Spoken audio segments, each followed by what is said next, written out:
Okay, we're reading to you April 16th of 1891. And what we're going to read is Idle Tears. Read to you by Jennifer. Self-control among women has fortunately come into fashion, and a heroine cannot expect to add to her charms, either in novels or real life, by giving way to a sweet sensibility. Mrs. Thrale, Dr. Samuel Johnson's friend, often had a visitor at her house, a young woman named Sophie Stredfield, who was universally acknowledged to be a most fascinating young woman. She was moreover one of those who, even in that tearful age, proved decidedly amusing from her habit of unnecessary weeping.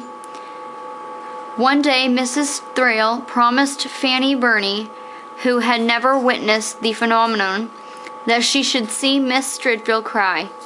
As Sophie was taking her leave, Miss Thrale urged her to stay, adding, "If you go, I shall know you don't love me as well as Lady Gresham."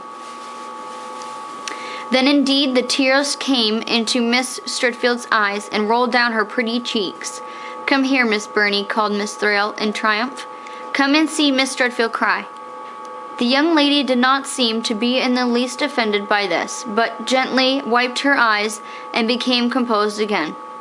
At another time, as Madame Derville's diary relates, Dr. Johnson and another gentleman had a dispute, upon which Miss Stredfield, who was present, began to cry.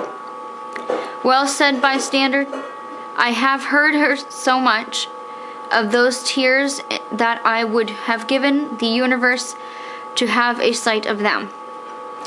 "Oh," put in Miss Thrale, "she shall cry again if you like." "Oh, pray do," said the gentleman. "Let me see a little more of it." "Yes, do cry a little, Sophie," said Miss Thrale in a wheedling voice. "Pray do consider now. You are going today, and it's very hard if you won't cry a little. Indeed, Sophie, you ought to cry." Now for the wonder of wonders, when Miss Thrale, in the coaxing voice of a nurse soothing a baby, had run on for some time, 2 crystal tears came into Sophie's eyes and rolled gently down her cheeks. She did not offer to conceal them, and indeed she was smiling all the time. Wow, that's really nice. Now, she would have made a good actress.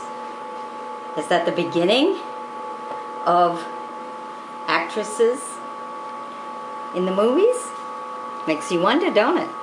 All right, stay tuned for more. Be sure to sub me as we bring you some more readings from the Youth's Companion magazine. Bye-bye now.